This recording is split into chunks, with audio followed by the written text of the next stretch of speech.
మీ ఎలాంటి వ్యాపార ప్రకటనలకైనా వెంటనే మా ఛానల్ సంప్రదించండి. గురుగారు, ఉపవాసం అనేది కేవలం శరీరానికి మాత్రమేనంటారా, లేదంటే దీనివల్ల ఏమైనా ఆధ్యాత్మిక ప్రయోజనం కూడా ఉంటుందంటారా? శరీరము మనస్సు అనేది లింక్ ఉంది.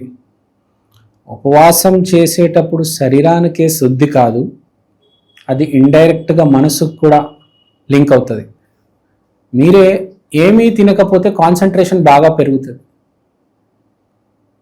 సో కాన్సన్ట్రేషన్ బాగా పెరిగితే మనం ఆ స్పిరిచువాలిటీ వైపు వెళ్ళొచ్చు. సో ఉపవాసంతో ముందు మనం శరీరాన్ని క్లీన్ చేసుకుంటే ఆ క్లెన్లీనెస్ వల్ల మన మైండ్ కూడా దేవుడు కనెక్ట్ అవుతుంది. మీరు బాగా గట్టిగా తినున్నారనుకో, నేల మీద కూర్చొని మంత్రజపం చేయగలుగుతారా? తినలేరు. అబ్బా అబ్బా అని పట్టుకుంటారు. అదే ఉపవాసంలో చాలా పిన్ పాయింటెడ్ కాన్సన్ట్రేషన్ ఉంటుంది, చాలా పిన్ పాయింటెడ్.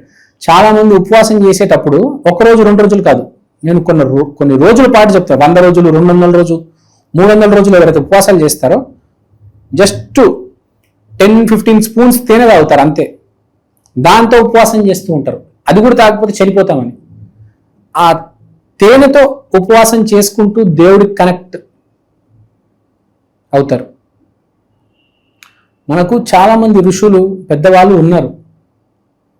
వాళ్ళందరూ జస్ట్ తేనెతో ఉపవాసాలు కొన్ని 100 రోజులు చేసేవాళ్ళు దేవుడు కనెక్ట్ అవ్వడానికి, కాళీమాత దర్శనం కోసం. అంత గొప్ప గొప్ప వాళ్ళు ఉన్నారు మన అంత హిందూ మతంలో. ఆ మతంలో నుంచి మనం వచ్చాము. అది ఇట్స్ వెరీ గ్రేట్ థింగ్.